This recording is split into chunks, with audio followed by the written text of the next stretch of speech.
आप सबको मेरा नमस्कार। प्रेस वार्ता शुरू करने से पहले आपके सामने दो वीडियो हैं। पहला वीडियो 17 सितंबर का नरेंद्र मोदी जी का है। वो ओडिशा में एक भाषण दे रहे थे और महिला सशक्तिकरण की बात कर रहे थे। पहले उसको सुन लीजिए।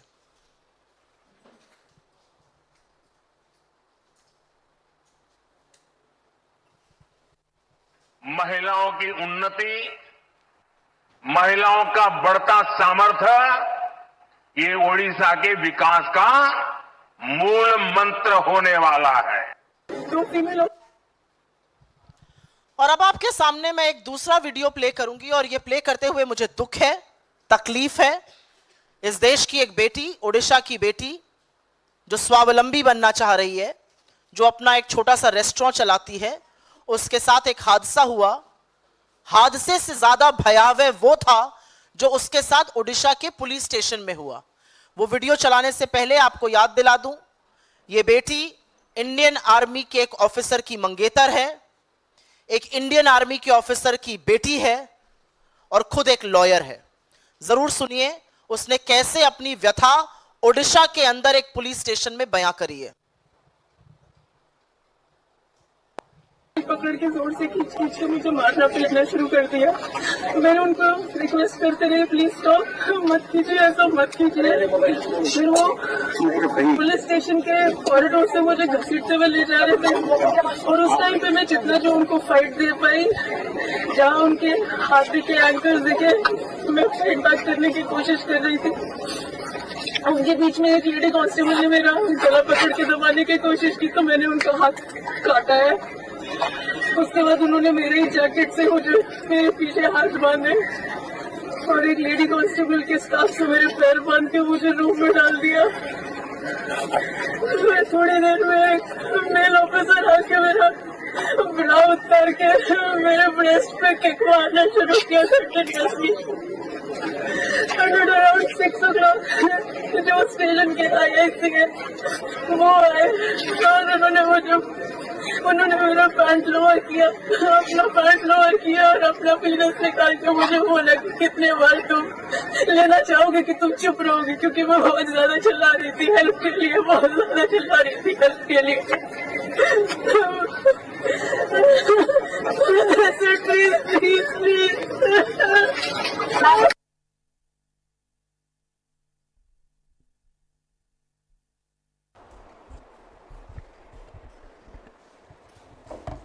ये वीडियो, जैसा कि मैंने आपको बताया, हम उनकी आइडेंटिटी रिवील नहीं करेंगे, लेकिन ओडिशा की एक बेटी अपना रेस्टोरेंट बंद करके रात को निकलती है।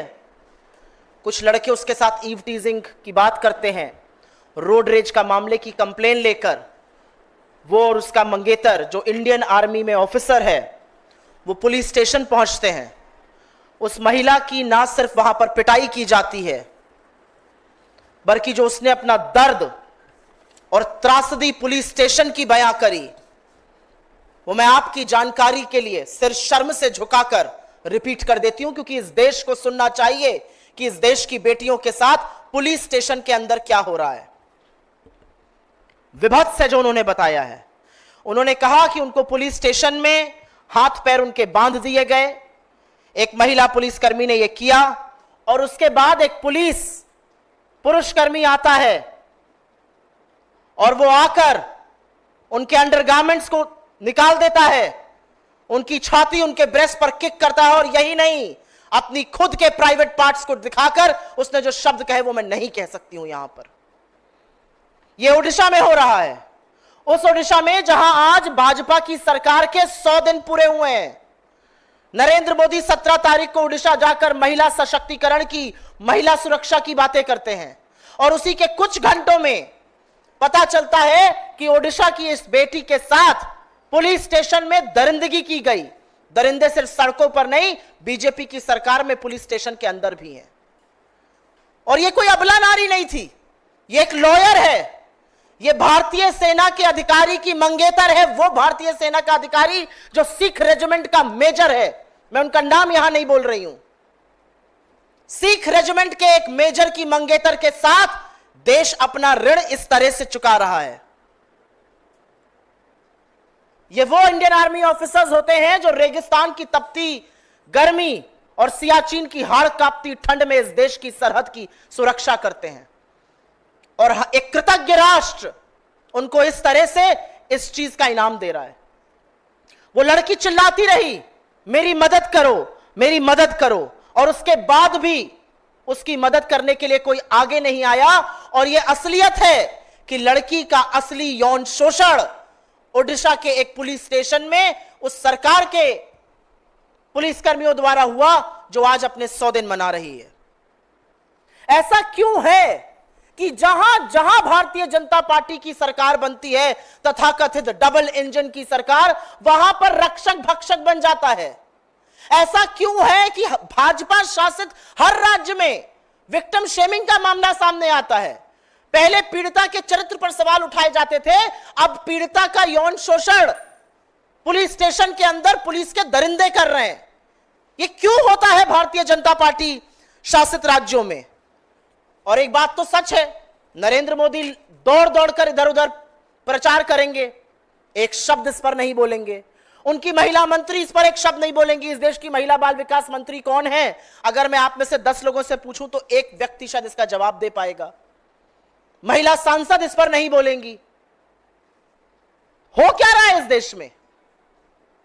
पुलिस को देखकर जिन अपराधियों की हाड़ कांप जानी चाहिए, उनसे बचने के लिए जब एक औरत पुलिस स्टेशन जाती है, वहां शरण, वहां सहारा, वहां मदद मांगती है, उसके साथ यौन शोषण पुलिस कर्मी करता है, तो फिर सुरक्षित कहां है इस देश की आधी आबादी? कौन से सशक्तिकरण की बात होती है, यह जानना आज क्यों नहीं जरूरी है? और क्या आधी आबादी के लिए इस देश में कोई जगह नहीं बची है? और एक बात और सच है, और इस बात को मैं प्रबलता से बोलना चाहती हूं क्योंकि दोनों विषय जो हैं वो मेरे हृदय के बड़े समीप हैं। मणिपुर में 2 महिलाओं को, 2 बेटियों को आदमखोरों की भीड़ में नोचा। उसमें से एक कारगिल योद्धा की पत्नी थी। हफ्ता भर नहीं हुआ, अभी मध्य प्रदेश से मामला सामने आया है। 2 आर्मी ऑफिसर्स, 2 आर्मी के सैनिक और उनकी महिला मित्रों और संबंधियों के साथ वो कहीं घूमने गए थे, वहां पर उनकी पिटाई की गई।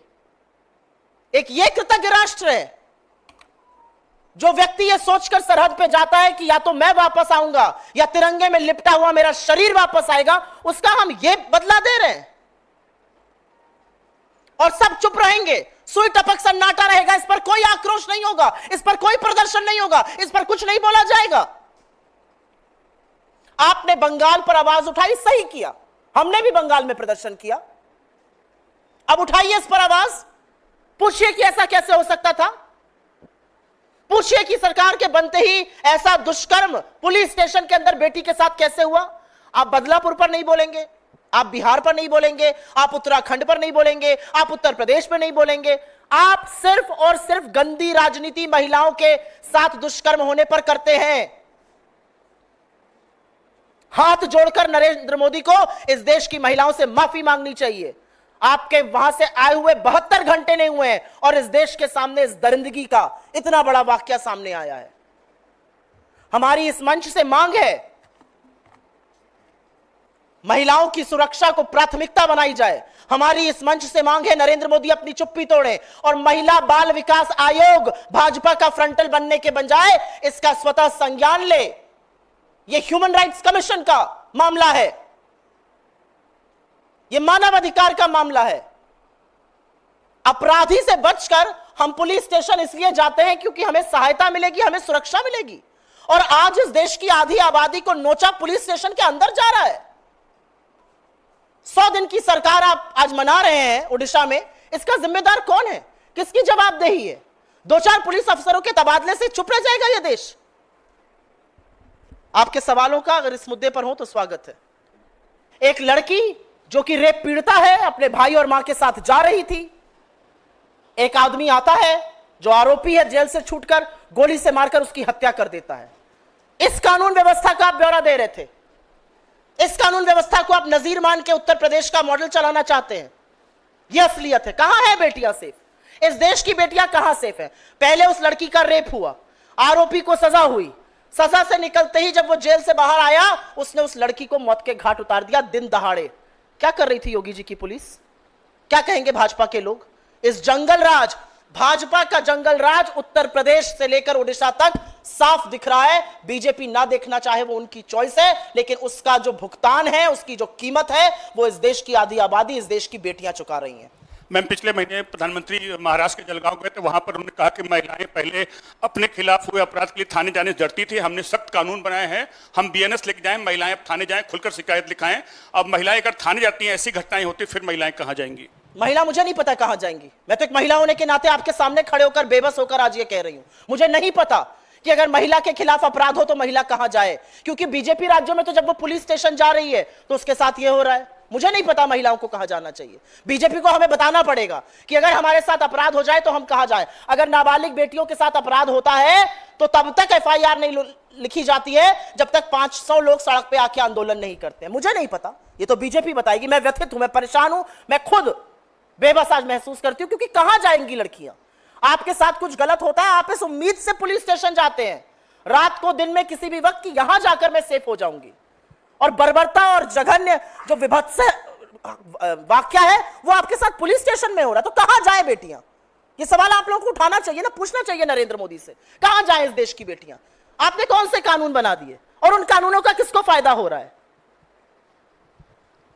मैम, कई बार आप लोगों ने इन तमाम मुद्दों को उठाया है, और खास तौर पे वुमेन सेफ्टी का मुद्दा। आपने मणिपुर का जिक्र किया, आपने मध्य प्रदेश का, यूपी, गुजरात का जिक्र किया, और आपने इस बात का भी जिक्र किया। आप लोग बार बार सरकार से कार्रवाई की मांग करते हैं, लेकिन सरकार की ओर से कोई कार्रवाई नहीं होती, और हमने देखा लगातार, चाहे वो रेप का मामला हो या ऐसे मामले बढ़ते जा रहे हैं। तो सवाल के बजाय आप लोग अब क्या एक्शन लेंगे अपनी तरफ से, क्योंकि सरकार से आप लोग लगातार मांग कर रहे हैं लेकिन कोई कार्रवाई नहीं हो रही? हम हिंदुस्तान का विपक्ष हैं, प्रमुख विपक्षी पार्टी हैं। अगर हम कुछ गलत होते हुए देखेंगे तो हम उसका पर्दाफाश करेंगे।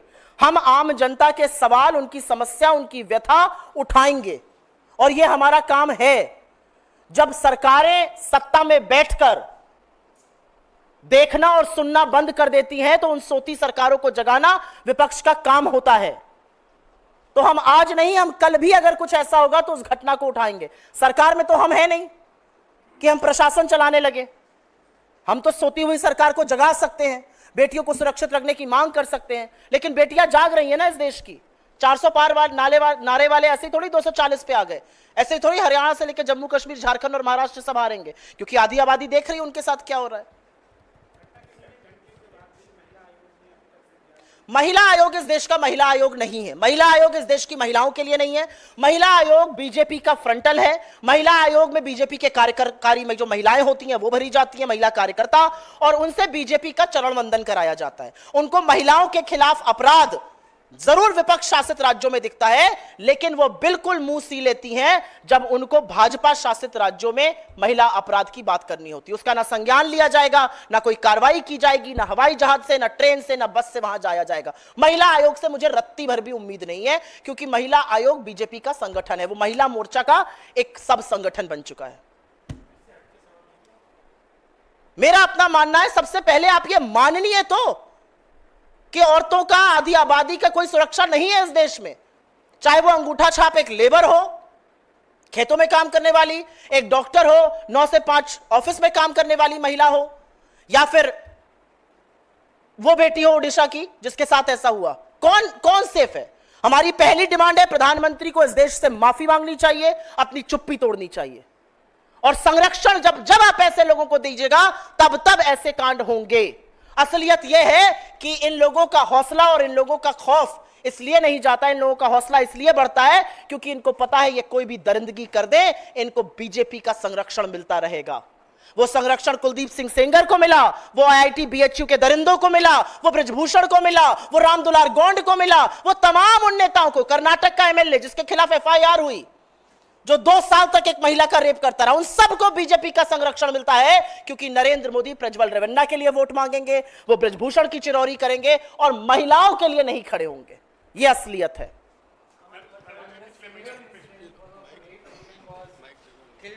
उत्तर प्रदेश,